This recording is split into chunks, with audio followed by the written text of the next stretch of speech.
ओम श्री शक्ति नमः। ओम श्री शक्ति नमः। ओम श्री शक्ति नमः। ओम श्री शक्ति नमः। ओम श्री शक्ति नमः। ओम श्री शक्ति नमः। अर्थ चतुर्विंशो विश्व श्री कृष्ण अवतार की संक्षिप्त कथा। कृष्ण पुत्र का प्रसूति ग्रह से हरण। कृष्ण द्वारा भगवती की स्तुति। भगवती चंडिका द्वारा 16 वर्ष के बाद पुण्य पुत्र प्राप्ति का वर देना।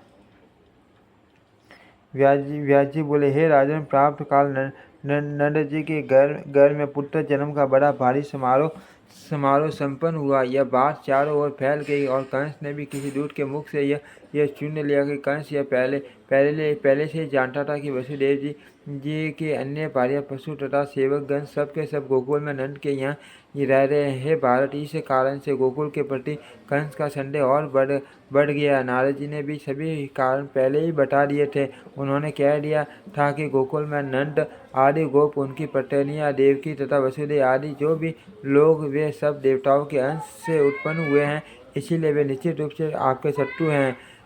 हे राजन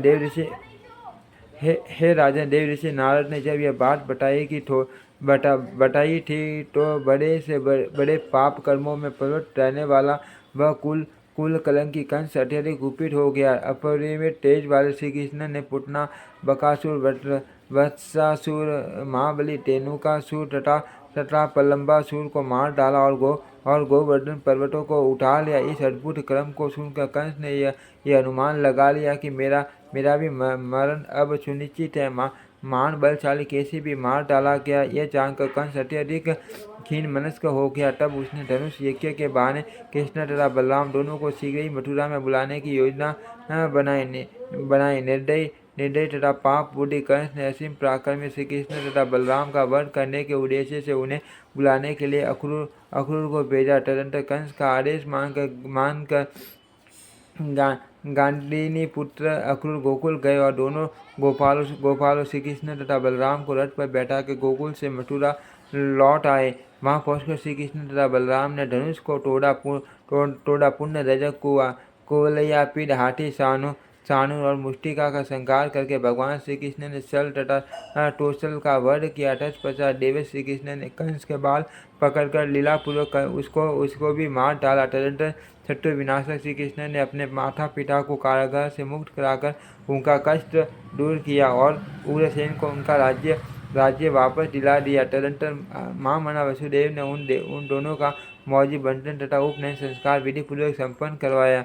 उपनयन संस्कार हो जाने के पश्चात वे दोनों शांतिपन ऋषि के आश्रम में विद्या अध्ययन के लिए गए और समस्त विद्याओं का अध्ययन करके पुनः मथुरा लौट आए। आनक दुंदुभी वसुदेव जी के पुत्र कृष्ण और बलराम 12 वर्ष की अवस्था में ही संपूर्ण विद्याओं में निष्णात तथा मान बलशाली होकर मथुरा में ही निवास करने लगे। उधर अपने माता कंस के वध से मगध नरेश जरासंध अत्यंत दुखित हुआ और उसने विशाल सेना संगठित कर मथुरापुरी पर आक्रमण कर दिया। किंतु मधुपुरी मथुरा में निवास करने वाले बुद्धिमान श्री कृष्ण सम्राटगढ़ में उपस्थित होकर 17 बार उसे पराजित किया। इसके बाद जरासंध ने यादव समुदाय के लिए भयदायक तथा संपूर्ण मलेशियों को अधिपति कालियावन नामक योद्धाओं को श्री कृष्ण का सामना करने के लिए प्रेरित किया। कालियावन को आता सुनकर मधुसूदन श्री कृष्ण ने सभी प्रसिद्ध यादवों तथा बलराम को बुलाकर कहा, महाबली जरासंध ने हम लोगों को यहाँ बराबर भय बना हुआ है। उसकी प्रेरणा से काल यवन यहाँ आ रहा है। हे महापाक, ऐसी स्थिति में हम लोग क्या करना चाहिए? इस समय घर, सेना और धन छोड़कर हमें प्राण बचा लेना चाहिए। जहाँ भी सुखपूर्वक रहने का प्रबंध हो जाए वही पैतृक देश होता है। इसके विपरीत उत्तम कुल के निवास करने योग्य पैतृक भूमि में भी यदि सदा अशांति बनी रहती हो तो ऐसे स्थान पर रहने से क्या लाभ? अर्थ सुख की कामना करने वाले को पर्वत या समुद्र के पास निवास कर लेना चाहिए। जिस स्थान पर शत्रुओं का भय नहीं रहता, ऐसे स्थान पर ही विज्ञजनों का रहना चाहिए। भगवान विष्णु शेष शैया का आश्रय लेकर समुद्र में शयन करते हैं और इसी प्रकार त्रिपुर दमन भगवान शंकर भी कैलाश पर्वत पर निवास करते हैं। अतः शत्रुओं द्वारा निरंतर संतप्त किए गए हम लोगों को अब यहाँ नहीं रहना चाहिए। अब हम सभी लोग एक साथ द्वारकापुरी चलेंगे। गरुड़ ने मुझसे बताया है कि द्वारकापुरी अत्यंत रमणीक तथा मनोहर है, जो समुद्र के तट पर तथा रैवत पर्वत के समीप विराजमान है। व्यास जी बोले, श्री कृष्ण की यह युक्तिपूर्ण बात सुनकर सभी श्रेष्ठ यादवों ने अपने परिवारजनों तथा वाहनों के साथ जाने का निश्चय कर लिया। गाड़ियों, ऊँटों, घोड़ियों और भैंसों पर धन सामग्री लाद कर तथा श्री कृष्ण और बलराम को आगे करके वे सभी यादव श्रेष्ठ अपने परिजनों के साथ लेकर नगर से बाहर हो गए। समस्त प्रजाजनों को आगे आगे करके सभी श्रेष्ठ यादव चल पड़े। वे सब कुछ दिनों में द्वारकापुरी वे सब कुछ ही दिनों में द्वारकापुरी पहुँच गए। श्री कृष्ण ने कुशल शिल्पकारों से द्वारकापुरी चिन्हों द्वारा कराया। सभी यादवों को वहाँ बसा कर वे श्री कृष्ण और बलराम तत्काल मथुरा लौटकर उस निर्जनपुरी में रहने लगे। उसी समय शक्तिशाली कालियावन भी वहाँ आ गया। कालियावन को आया जानकर वे पीताम्बरधारी तथा ऐश्वर्य संपन्न मधुसूदन भगवान जनार्दन नगर से बाहर निकल पड़े और जोर हंसते हुए उसके आगे आगे पैदल ही चलने लगे। उन कमल लोचन श्री कृष्ण को अपने आगे जाता देखकर वह दुष्ट कालियावन उनके पीछे पीछे पैदल ही चलता रहा। तत्पश्चात भगवान श्री कृष्ण कालियावन सहित वहाँ पहुँच गए, जहाँ महाबली राजसी मुसुकुंद नंद शयन कर रहे थे। मुसुकुंद को देखकर भगवान कृष्ण वहीं अंतर्ध्यान हो गए। वह कालियावन भी वहीं पहुँच गया। उसने देखा कि कोई सो रहा है। राजसी मुसुकुंद को कृष्ण समझकर कालियावन ने उनके ऊपर पैर से प्रहार किया। कालियावन द्वारा प्रहार किए जाने से वे जग गए और क्रोध से आंखें लाल किए हुए महाबली मुसुकुंद ने उसकी ओर दृष्टिपात करके उसे भस्म कर दिया। उसे जलाने के बाद मुसुकुंद ने अपने समस्त कमल नयन भगवान श्री कृष्ण को उपस्थित देखा। तदनंतर देवादिदेव वासुदेव को प्रणाम करके वे वन की ओर प्रस्थान कर गए। भगवान श्री कृष्ण भी बलराम को साथ लेकर द्वारकापुरी चले गए।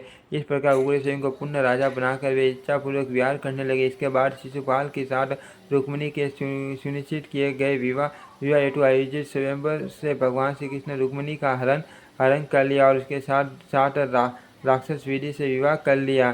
तत्पश्चात जामवती, सत्यभामा, मित्रविंदा, कालिंदी, लक्ष्मणा, भद्रा तथा नागन जीती इन दिव्य सुंदरियों को बारी बारी से ले आकर श्री कृष्ण ने उनके साथ भी पानी ग्रहण किया। हे भोपाल, श्री कृष्ण की ये परम सुंदर 8 पत्नियां, इनमें रुक्मिणी ने देखने में परम सुंदर पुत्र प्रतिबंध को जन्म दिया। मधुसूदन भगवान श्री कृष्ण ने उस बालक के 4 क्रम आदि संस्कार किए। महाबली शंबासुर ने प्रसव ग्रस्त से उस बालक का हरण कर लिया और उसे अपनी नगरी में ले जाकर मायावती को सौंप दिया। उद्धर अपने पुत्र का हरण देखकर शोक संतप्त वासुदेव श्री कृष्ण भक्ति भाव युक्त हृदय से उन भगवती योग माया की शरण ली, जिन्होंने वृत्रासुर आदि दैत्यों का लीला मात्रा से वध कर दिया था। तदनंतर भगवान श्री कृष्ण अत्यंत सार गर्भित अक्षरों तथा वाक्यों से युक्त मंगलमय स्तवों के द्वारा योग माया का पुण्य स्मरण करने लगे। श्री कृष्ण बोले, हे माता, पूर्व काल में मैंने धर्मपुत्र नारायण के रूप में बद्रिकाश्रम में घोर तपस्या करके तथा पुष्प आदि से आपकी विधिवत पूजा करके आपको प्रसन्न किया था। हे जननी, क्या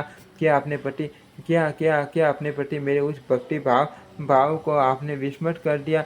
किस कुकर्षित हृदय वाले दुराचारी ने प्रसूति ग्रह से मेरे पुत्र का हरण कर लिया, अथवा किसी ने मेरा अभिमान दूर करने के लिए कौटुल्यवश ये प्रपंच रच दिया है।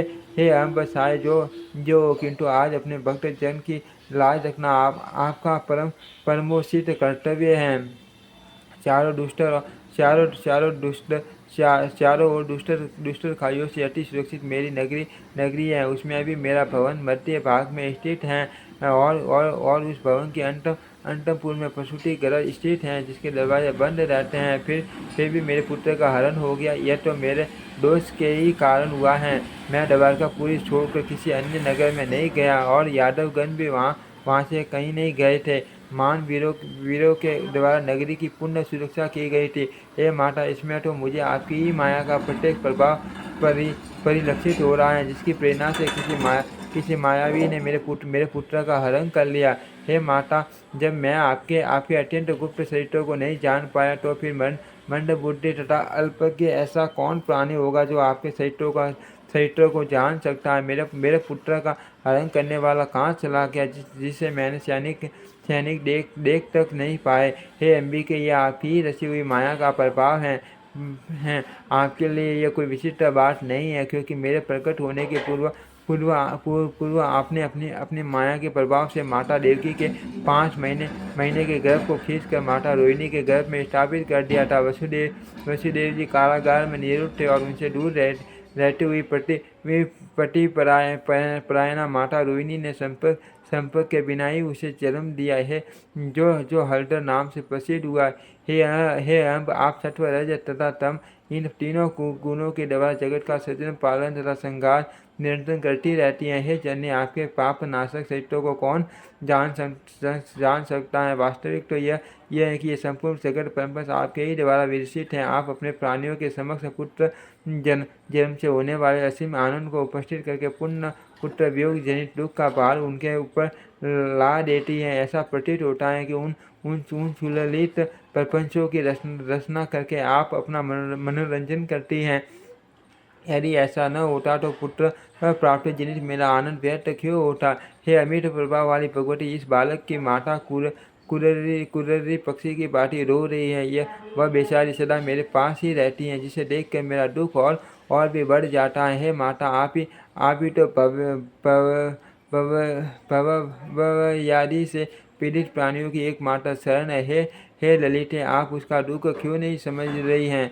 हे देवी, विद्वत जन कहते हैं कि पुत्र जन्म के अवसर पर सुख की कोई सीमा नहीं रहती तथा उसके नष्ट हो जाने पर दुख की भी सीमा नहीं रहती है। जननी, अब मैं क्या करूँ। हे माता, अपने प्रथम पुत्र के विनिष्ट हो जाने पर मेरा हृदय अब विलीन होता जा रहा। मैं आपको पसंद करने वाला अम्बा यज्ञ करूँगा, नवरात्रा व्रत करूँगा, विधि विधान से आपका पूजन करूँगा, क्योंकि आप संपूर्ण दुखों का नाश करने वाली हैं। हे माता, यदि मेरा पुत्र जीवित हो तो आप मुझे शीघ्र उसे दिखा दीजिए, क्योंकि आप समस्त प्रकार के शोकों का शमन करने में समर्थ है। व्यासी बोले, असाध्य से असाध्य कार्यों को भी सहज भाव से कर सकने में समर्थ भगवान श्री कृष्ण की इस प्रकार स्तुति करने पर भगवती उन जगत गुरु वासुदेव के सामने प्रत्यक्ष से प्रकट होकर बोली।